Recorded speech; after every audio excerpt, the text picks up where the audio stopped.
Hello, I'm Peter Jonson from henrythornton.com, sitting here in the middle of the great global credit crunch of 07-08.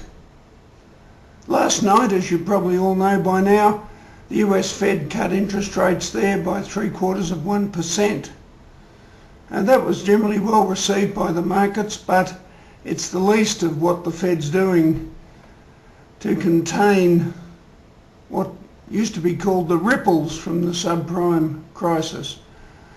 Now we're at the point where the big banks are getting into trouble, and of course over the weekend the great drama was the arranged marriage of Bear Stearns and JP Morgan. Not the first time that JP Morgan have helped to bail out the American financial system, incidentally. The question I constantly get asked is how bad it's going to be, and I think no one knows. Right now, I guess we're seeing some of the obvious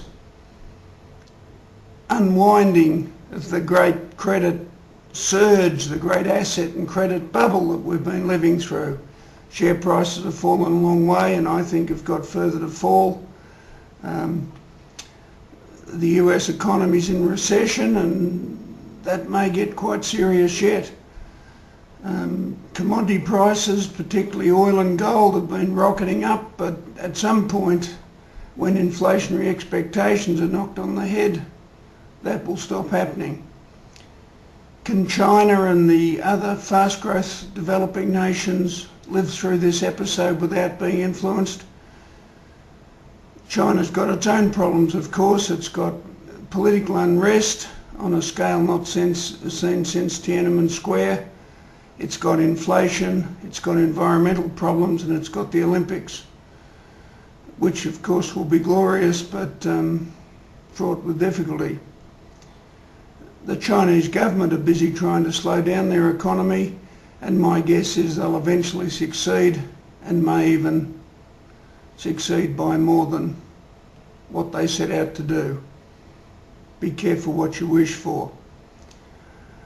The Australian economy, there's our flag folks, is in great shape, relatively speaking, but we're grappling with inflation, we're grappling with the fact that government spending's been growing too quickly, and we're possibly on the edge of a wage breakout. All of these things that are being worked on to try to minimise or modify or stop from happening.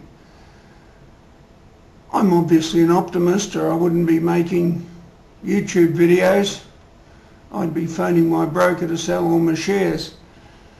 We mustn't forget that time in the market beats market timing, but this is looking like one of the big corrections, and we've all got to proceed carefully and wait for the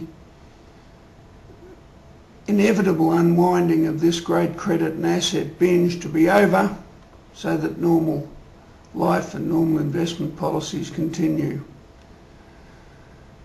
It's about to be Easter. May I wish all my readers and watchers a happy and above all a safe Easter, and if you're religious, say a prayer for Ben Bernanke, who's probably got one of the really tough jobs in the world right now. Bye for now.